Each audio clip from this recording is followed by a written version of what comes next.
Stumble forward, stumble forward. The stumble forward, stumble forward. The stumble forward, stumble forward. The stumble forward, stumble forward. The stumble. I'd like to welcome Sam Roberts to the Stumble Forward. Sam is one of the most widely recognized Canadian rock and roll musicians with a 20-plus year career in music, with many radio hits that have become Cancon classics. He's won 5 Much Music Video Awards and 6 Juno Awards. He's also recently attached himself to the Canadian supergroup The Anyway Gang. Today he's here supporting his 8th studio record, The Adventures of Ben Blank. It's an honor to welcome Sam Roberts. Thank you for being here. Thank you. Thanks for that very nice introduction. Wow. I mean, it's been fun doing this podcast and digging deep into some of my cohorts, careers. We're all several decades into this now, which is crazy to think. I was listening to a couple of interviews you've been giving for this record, and then you outed yourself as a 49-year-old. I'll out my 48-year-old. What are we still doing here? What are you still doing? I don't know. And I'm not sure, like the fact that you said I outed myself, I as soon as those words came out of my mouth at that time, I was like, I think that was a mistake. Publicist sweating. Well, for sure. My bandmates are like, don't say that.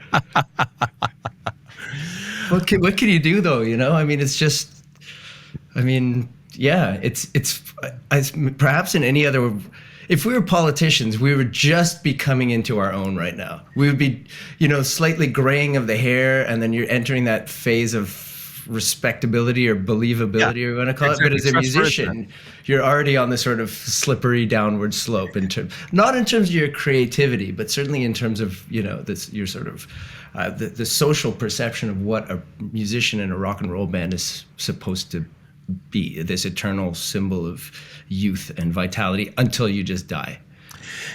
I obsess over this. Very thing. It's amazing to hear those words come out of your mouth, because I think that I couldn't have crystallized what you just said more perfectly. Is this because we come from the video era in the music business, you and I? Like, you in particular lived on Much Music as, you were one of the last great additions to what would be considered, I think, their canon in many ways. You saw that era of the music business right up close. Was it a visual era that we sort of minted our early careers in, that you minted your early career in?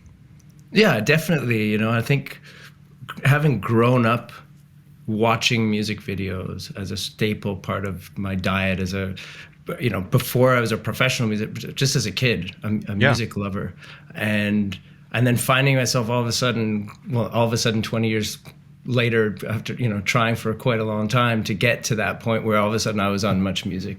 The idea of the visual representation, a moving visual representation of the artist, was absolutely essential. Now you can hide it behind perfectly manicured selfie photos or whatever, but in those days there was this emphasis on still being this very vibrant, young physically, young at heart, young in attitude, everything, in moving picture, but that era died off fairly soon after our entry into it, and it's been replaced by about a dozen different things or more since then. But very much for a long time, it had a stranglehold on how we consumed music. Yes, we heard it on the radio, but then you quickly went to see what Michael Jackson looked like on film, or Cyndi Lauper looked like on film. Yeah. Or how is it that at that point, I didn't realize when Let's Dance came out that David Bowie had already been doing it for 20 years at that point. Because to me, he was just this ageless figure. And the agelessness of it is what we're, I guess, talking about now in a cathartic, questioning way. Like, how do you fit yourself into that picture? In today's day and age. It's a science in many ways. Again, I feel like, just the way I hear you talking about it, I feel like you've given probably as much thought toward it as I have, and tried to understand. There's a science to the politics of the kind of music we fall in love with and when, and what we carry with us as we get older, and what continues to have a nostalgic meaning to us, and what we're able to, as older listeners of music at least, take on as new music. My dad was a great music fan and stayed current with music into the early 90s, and then it just dropped off. He sort of went back to listening to the music he grew up with. I made a commitment to myself back in those years that I would remain as current to music as I possibly could, but I'm failing at that now too. Music, as for me, is a reflection on youth and remembering, you know, some of the more raw times in my life when you are young, naive, and inexperienced. What does all of this mean? Like, I remember seeing a documentary about Leonard Cohen, who was somebody who got famous in his 40s, who said he wanted to age in front of his audience. You are aging in front of your audience. I mean, you're a good-looking person, but you're still aging in front of your audience. What does that mean? Yeah, I mean, I hope that I can in some way emulate Leonard Cohen's journey through the latter part of his life as he became, I don't know, somehow he became cooler as he went on. I mean, for lack of a better term, just right to the end, you know, wearing a fedora and a tight-looking suit, and I'm like, okay, you know, these are the kind of role models that I'm like, you know, desperately searching for these days. But I think, you know, in terms of a strategy for coping with it, mine has been to remove myself more and more from, again, I guess just my face or my being in front of the camera as little as possible, which does run sort of counter to the spirit of the age these days, which is the more FaceTime, the more exposure, the better, because you're fighting through so much noise to carve out a little bit of space for yourself out there and gain a little bit of attention or notoriety in any which way you possibly can.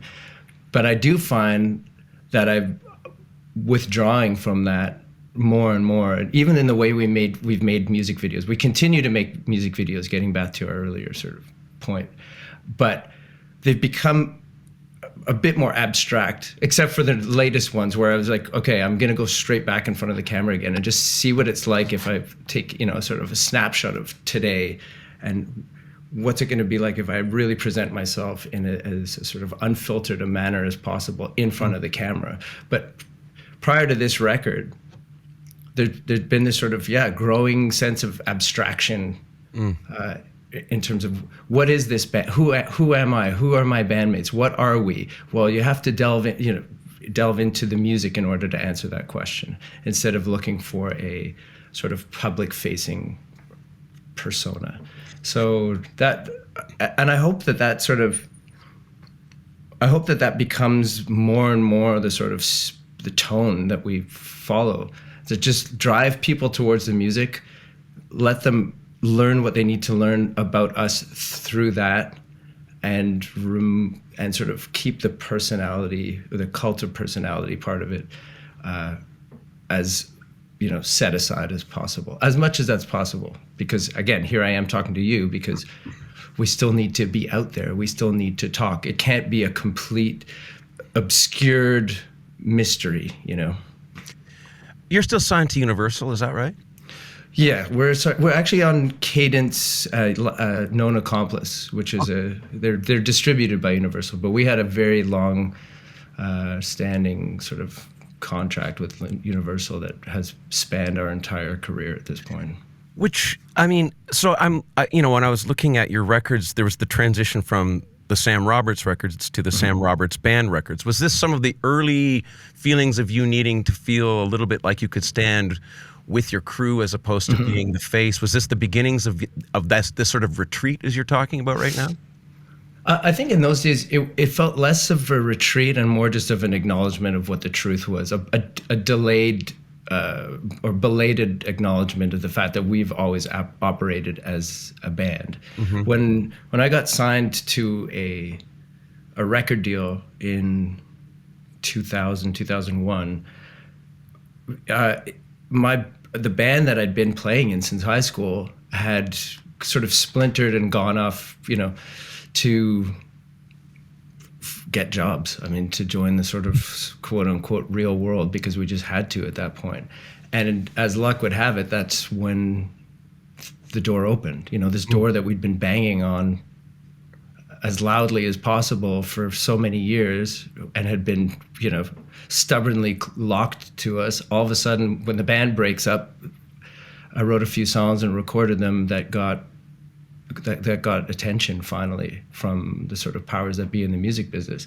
So this opportunity comes about, and my name is the only name there. And as luck would have it, that was the beginning of our sort of path on a career level.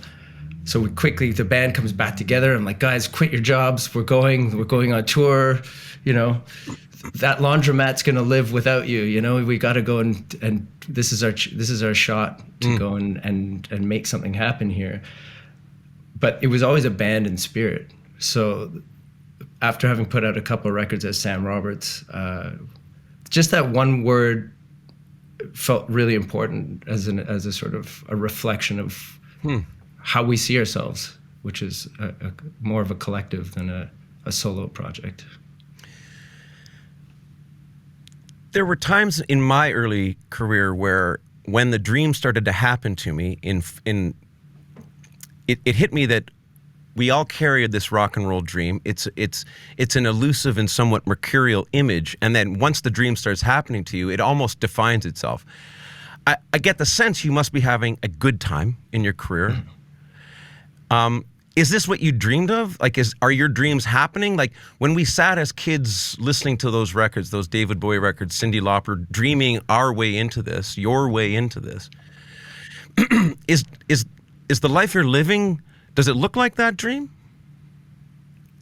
I feel so removed from that dream at this point. You know, I mean, maybe once in a while I can access what that felt like to my sort of my younger mind or my younger mind's eye, what life as a Beatle might look like, or what life is, you know, Paul Simon or Morrissey, or, you know, Primal Scream, all the bands that I was sort of looking up to.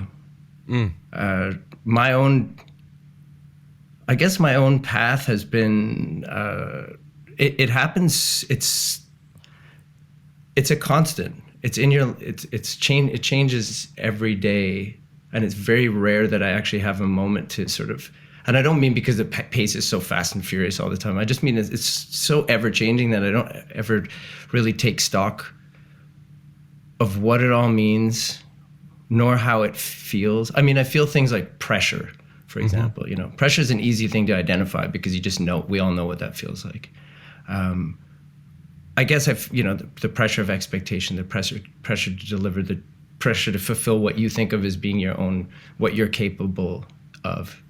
But in terms of, you know, does this match up to the life that I thought it was going to, like, did I think I was going to be living? If you watch music videos, again, getting back to that, in the 1980s, in my mind, I suppose I was going to be spending a lot of time on a sailboat in the Bahamas.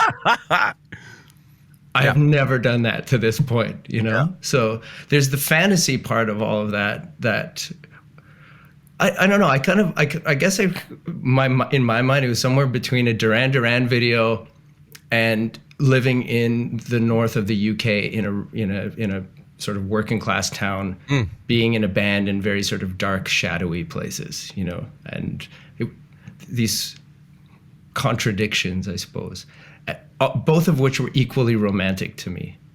And I find myself still in Montreal in my basement, trying to raise a family the way that my parents raised myself and my brothers, you know, and that's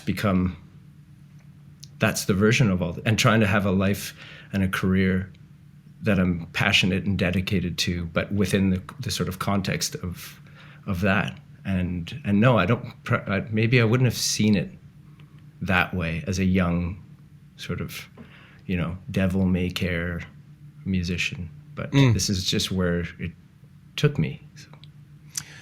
You talk about pressure. You know, I've been sort of on a spiritual deep dive these last few years, and that word comes up a lot when I listen to successful people who sort of itemize pressure as, in some ways, that is indicative of the fact that you've won the prize. If you have the pressure, that means you got the job. Like, you're actually doing the gig that we were all hoping to get, and that pressure is in some ways like the most obvious physical reminder that you're in the middle of doing the thing that you always dreamed of doing, and that it comes with an inevitable pressure. I mean, I know what that pressure's like, and you have a pressure to fulfill a business mandate with your management and your label and your agents and all of that, and then you're in a long-term contract with your fans, and there's a different pressure with, I'm sure, for you delivering music that continues to inspire. I mean, I listened to the new record, and I was really hit by how literate it is, and knowing now, evidently, you've again sort of more or less said that you're a Smiths fan and wanting to live in North England and in that dark and in that sort of highly lyrical modality of the 1980s, which makes sense. And you're an English grad from McGill. You sound like you. That's the other thing. I feel like I listened to some interviews with you, and you talked about Chris Gaines when you were working in your record store in the mall, and the thought of maybe removing some of that pressure by being able to step further in the back. But I mean, you still sound like the force in this music. Like, there's some difference between the first record and everything that came after it, only because there was a production sort of change in the way that your first record had that simplicity to it. But your voice is still very, very strong. Like, I still get the sense that you're motivated by a very powerful energy that has probably driven you all these decades in your creative process. Am I right in thinking that? I mean, it sort of working backwards. I think there's a real fire for me anyway in terms of where these songs need to come from, and when I know that they're coming from a place that's close to that source, that flame, for lack of a better metaphor, you know? And that's something that you kind of have to learn to respect over the years when you're writing music. Because again, then to the other part of your sort of analysis of it, the idea of pressure and what does that mean in the context of, say, creativity. You know, again, it's a very powerful force, and how you either you buckle under it or you harness that in some way is fundamental to what comes out of you as a musician. And I think that's so much of learning how to write music is what you learn in coping with these things and in putting them in the right place. And again, in using them when they need to be used. Not so much about coming up with new chord structures and, you know, inventing new sort of melodic patterns that you feel like you're sort of breaking new ground all the time. I think getting to the heart of who you are as a songwriter is really about so much of the work is done off the page and outside of the sort of writing process, so that when you do come down, you're so in tune with what feels like something that's you. And it's really easy for that to be clouded when you're younger and you're just drawing from everything, and you're like, I want to sound like the Smiths. I want to sound like this. I want to sound like Joy Division. I want to sound, you know, Happy Monday. I want a Happy Monday's beat on, you know, all of that. All of that was just, and there's an exuberance to that too. There's a beauty to that as well. But I think as you go along, you realize, and you're saying, you know, your voice in a real sense, your voice in a metaphorical sense as well. Like, where is your voice in all of that, including how you sing? I used to sing in this sort of paper-thin, whispery, shoegazy voice. That was just what I thought my singing should sound like. So all my early demos in the early 90s all sounded like this really, really sort of, because that's how my favorite singers at the time were singing. So in a real sense, my voice, the way I sing now, that took a long time to come to the point of, you know, hearing it and feeling it and wanting to express myself that way. And it changed, you know, and it's still changing. And you're trying to keep that voice in tune with where you're at in that moment when you sit down to write a song. like I said earlier, listening to the new record gave me this sense again that you came to the, in my opinion, the sound you had on that first record is still more or less the sound of you. Like, it was fully formed, despite what may have been a circuitous sort of trip into finding that voice through. We all emulated our heroes when we were starting out in order to hopefully stumble on the thing that we actually were.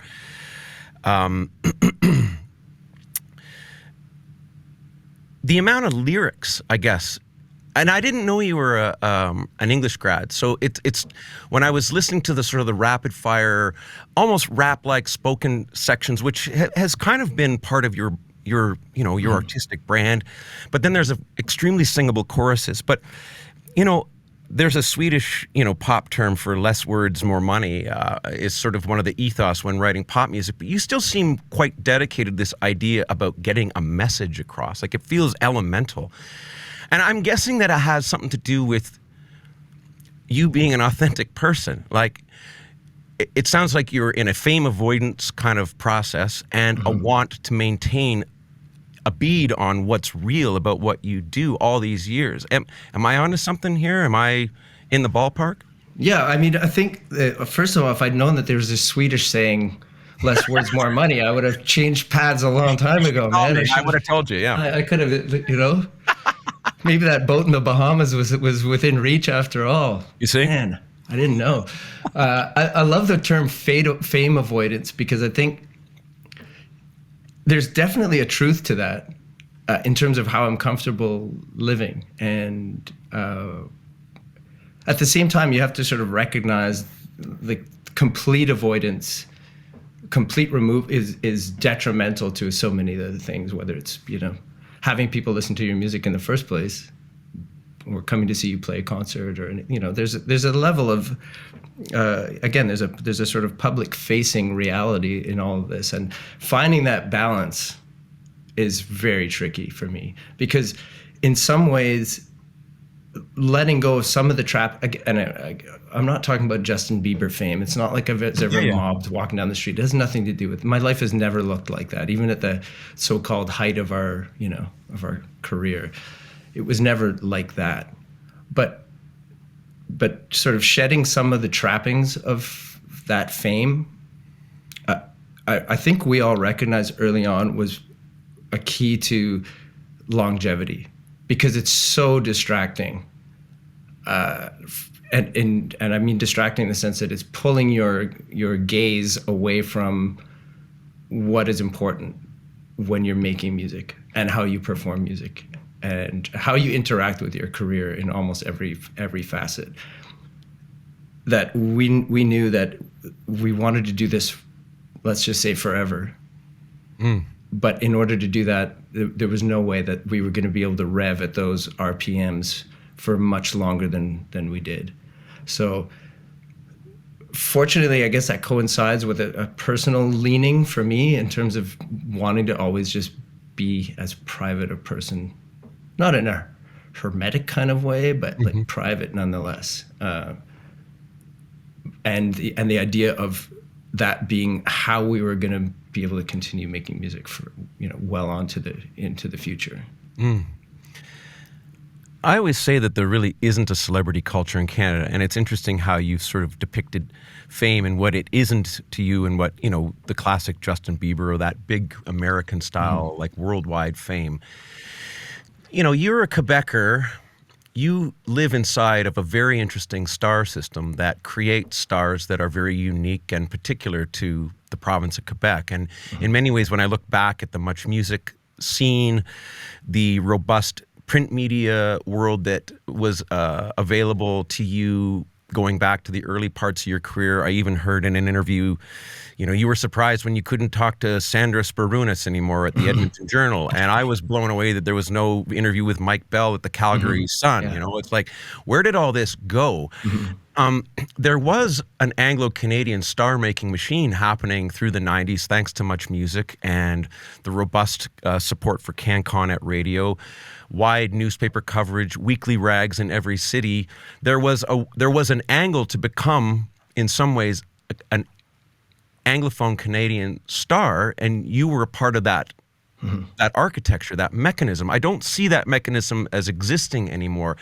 Do you look back and see the sort of the crumbling of that architecture, and do you have any feelings about being thankful you were around when it was hot, or what's your take on sort of what has happened to that overall, that cultural machine that was once there and is now sort of more or less a shadow of itself? Yeah, I was very thankful to have been around when it was, to have our career sort of launch when that system was still in place was instrumental in building the kind of foundation that we have now, that we can still somehow stand on. But every time we put out a record now, you realize how far away, in the rearview mirror that is now. I know, just having put out a record a couple of weeks ago, none of that system just doesn't exist anymore, or there are shreds of it. Certainly on the print media front, even here in Montreal, like, where's my sit down for a coffee with, Brennan Kelly or Jordan Zivitz or whoever it was, back in the day. And it was just sort of, I don't want to say taken for granted, but it was assumed that this was the process. And then you'd have your Much on Demand, or you go to Musique Plus here in Montreal, and there was this almost comforting set of protocols that you followed when you put out a record that you knew was giving you as wide a reach as you could possibly get in Canada anyway. That has all but disappeared at this point, leaving you to oftentimes sort of scratch your head wondering what happened. I guess having to tap into your adaptability as well to try to find what is the new equivalent of that? Is there such thing? And again, it's not sort of institutionalized the way it used to be. In every town there was that journalist, and there was, on the national level, there were certain TV things that you could do, and print mechanisms. Today it's sort of this amalgam of different things, and you're never really quite sure will that focus enough attention on what you're doing to hit that critical mass point where all of a sudden everybody, or so-called everybody, is talking about what you're doing. I haven't figured that out these days. So I'm not sure how does a young band do that now? Because again, we still have that foundation that was built by the Much Musics and by the way, Much Music, I just went to Much Music a couple of weeks ago, and it was an amazing experience actually to be back in there. But just to finish my other thought about what does a young band do today? How do they do, that was going to be my next question, actually. They have to milk their social media presence, but at the same time, that sort of, does that really work enough to build something solid to go forward on, maybe for a year, maybe for 2 years, but can you build a 10-year career off of that, or a 20-year career? So that to me is the unknown quantity at this point. It's like, where are the 30-year careers going to come from going down the line? Is that even a possibility, given the pace that people sort of flip attention from one thing to the next? How do you have a career like the career that we've had going forward? I'm obviously worried about myself too, and my bandmates. Like, how do we still have a lot to say. We still have a lot that we want to do, a lot that we want to accomplish. We don't feel like we're anywhere close to the end of the line. So how do we keep this going? Well, again, I consider us some of the lucky ones in that we have legs to stand on. But what do you do when you're a young band going forward from this? To be honest, I don't know. I don't mean to sound pessimistic. I'm actually just asking the question more than anything. Just like, what do you do? I'm the same. And I found myself, because I'm interested in the system. I'm interested in the cultural system in Canada. I'm interested in the unique voices that are born from this country and that have gone on to light up the world in many ways. Like, I think when you are in the industry like you are, it's incumbent upon the love of the music that was fostered when you were young to see that there's there's a commitment to continuance that's incumbent on the artists in some ways to create the opportunities for those bands that are coming up under you, whether it's opening slots or even just, you know, mentions about, I'm listening to this on Twitter and you should check it out, or whatever it is. But I, like you, am looking at the new system in Canada, at least, it's a global system. It's not just Canada. It's an a la carte system. We're not all sort of agreeing on the same artists that we're all going to roundly celebrate and show up to Molson Park in numbers to shout for on Canada Day or whatever that was. I, like you, am wondering what does the next Sam Roberts, how do they create that? How is that thing even performed out within the context of a new reality that almost seems like there is no mold left for what you created? Yeah, I mean, I think even for myself, I often think, you know, if we went back to the same time and the same conditions that existed in, you know, the year 2000, would we be able to do it again, even given all of that sort of that infrastructure and that support system? I doubt it. I have to say I doubt it. You know, I mean, I'd like to think that we might have come at it a different way, you know, from a slightly different angle, and somehow found our way in. But I don't know if it would have been enough to, again, reach that point where there was enough galvanized focus on what we were doing to create a name that registers in people's consciousness from one side of the country to the next. Again, not necessarily a household name, but it's in there somehow, you know. And we know that we've sort of had the benefit of a career built on that. Our job is to make that name synonymous with making good music. But the fact of the matter is that the name itself is a big part of, regardless of what you do creatively, is a big part of it. So to your question, how does a band today in this a la carte world configure all the pieces that are going to lead to that? It's not impossible because it's still happening, but it's tough. It's tough to see people who are really talented go, you know, sort of trying to swim when there's so many other people in the pool right now too. And I think that's part of what we benefited from, is that there was just less. It still felt like a lot to us. Yep. There was still a lot of competition, so to speak, but it wasn't this noisy. It wasn't just sort of grasping at, you know, for people's attention in any way, shape, or form possible. If you got to that point where you're on Much Music, you'd already sort of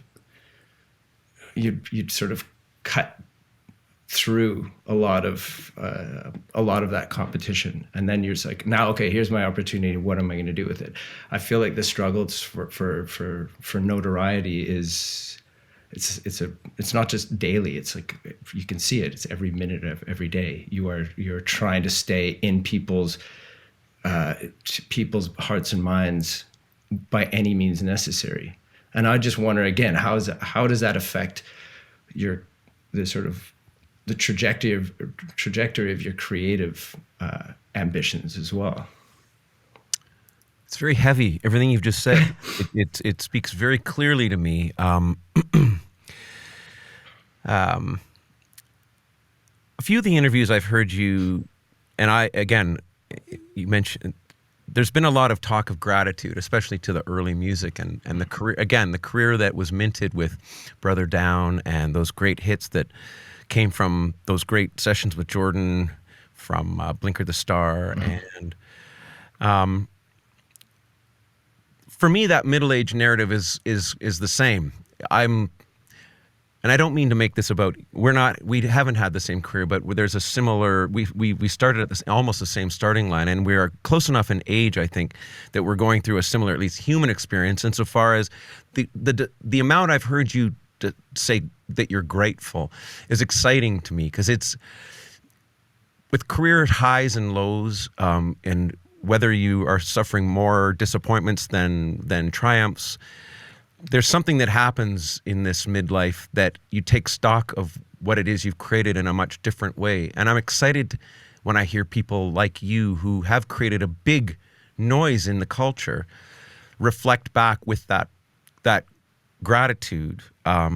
It's what is that look back to you, and what does that gratitude piece? How much is that floating the creature that you are these days? It's a, I mean, it's hard. Like the act of looking back to me has always been problematic because I have a hard time describing it in any other way than it's intoxicating.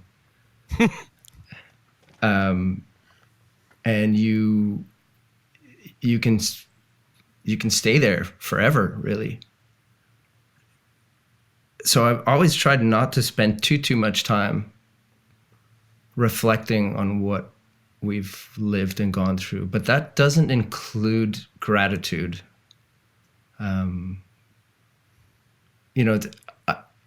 It's a place where I can look back and take stock without just, again, swimming in the triumphs or the defeats or,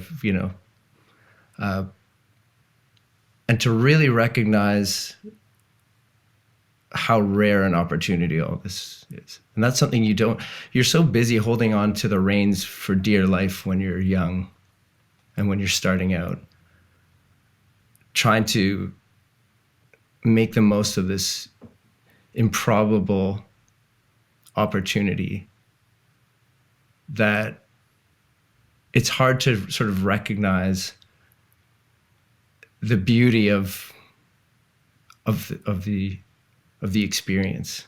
And I think now it's weird because life speeds up, but your perception of the past slows down in a way where you can sort of, it's a bizarre kind of contradiction. Like every day right now is just sort of a blink of an eye, really. But at the same time, I have this feeling now, without focusing too much on the past, but that, wow, this has just been such a beautiful time. And I find myself willing to write about that even, whereas I think before it's always about the challenge of the future and the, butting heads against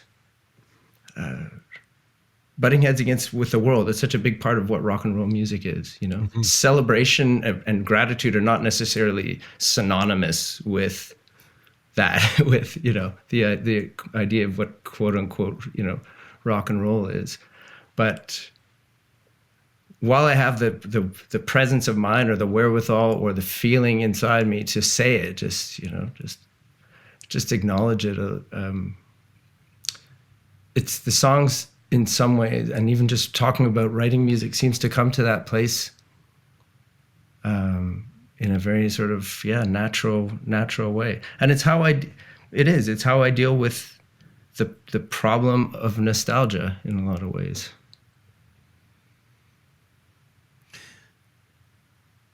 I've never seen it as a problem, but when you paint your version, when you paint that picture for me, I see what it is that you're nervous to attach to. I may actually lean into it too heavily because the feelings of my love of music when I was young is so rich, and that I always say that too, when you're a young artist, your naivete masquerades as courage, and I feel like the audience gets an almost false sense of how you're overfeeling yourself because you haven't really figured out that you haven't got any humility yet. Does any of that resonate with you? I think you kind of hit the nail on the head in that, we're talking about gratitude, but gratitude and humility, I was going to say, gratitude and humility go hand in hand.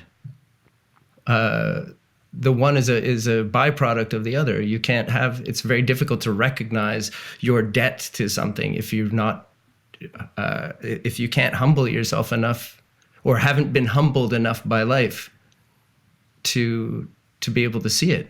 And I think, like you say, that sort of chest, pumping bravado of a young musician, you're so engaged in that fight that you haven't had a chance to be sort of brought to level by either time or, again, the highs and lows and of a life doing anything, but certainly playing music.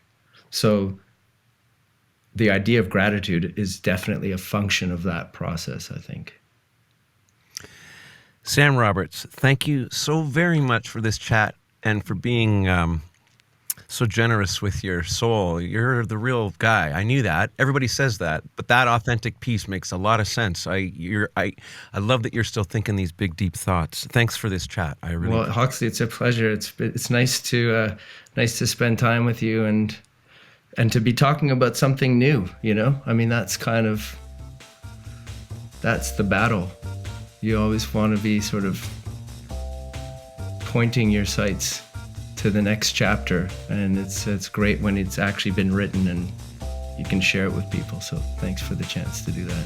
Thank you.